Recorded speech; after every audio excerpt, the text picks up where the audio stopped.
This is a beautiful story. Once a boy came to school to get admission. The school had a rule that every student had to do meditation before the class started, but the boy didn't know about this rule after his admission. When the boy came to his class, the teacher told him that he too would have to meditate for half an hour before the class. The boy sat for meditation and started meditating, but after just 2 minutes he became angry and opened his eyes. He got up for meditation, but the teachers there asked him to sit and meditate again.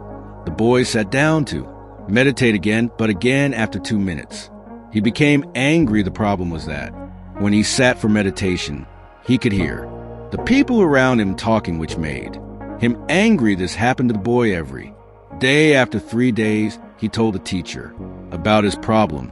He also said to the teacher, please ask people not to talk when we are meditating, because the disturbance makes me angry.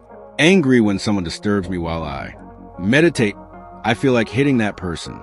That's why I need a quiet environment for meditation. The teacher told him no matter what you do, people will disturb you everywhere. You must control your anger. However, if you still want a peaceful environment, from tomorrow go to the river to meditate. You won't hear people talking there. The next day, the boy went to the river to meditate. After sitting for a while, a man passed by with his dog. The sound the dog disturbed the boy, and he got angry. Again, this kept happening for 3 days. Then the boy thought, why don't I go to the middle of the river to meditate? No one will disturb me there. The boy took a boat and went to the middle of the river to meditate. Just as he had thought, no one disturbed him there, and every day he meditated peacefully. But after 1 week, while the boy was meditating in the middle of the river, he heard a splashing sound. When he opened his eyes, he saw a boat coming towards him. The boy shouted at the boat, don't bring your boat here. I'm meditating. There was no reply. The boy shouted again, but the boat kept coming closer and finally hit his boat. Now the boy was furious. He thought, whoever is in this boat, I won't spare them. But when the boy went to the boat, he found that it was empty. His anger instantly disappeared. Just then a man came running from the riverside. The boy thought, this boat must belong to that man. The boy got angry again and yelled at the man, but the boat didn't belong to him either. The man told the boy, I just came here to ask for directions, and you are shouting at me. After hearing this, the boy's anger calmed down again. Then the boy took the boat back to where it came from, thinking he would find the owner there and take out his anger on them.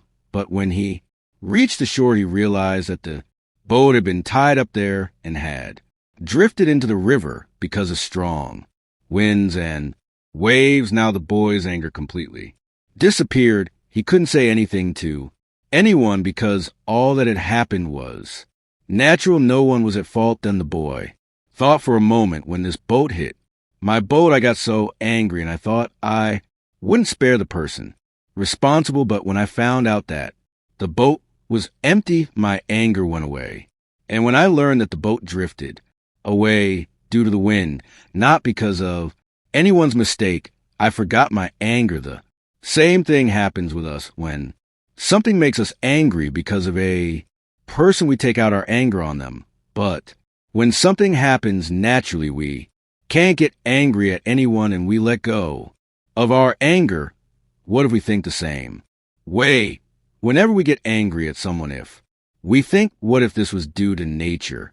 Would I still shout at the person? I have seen many people who can't control their anger and then they regret it for the rest of their lives, because in anger, a person stops being human and becomes like an animal. Remember, if you can control your anger for just a moment, you will save yourself from 1,000 days of sorrow.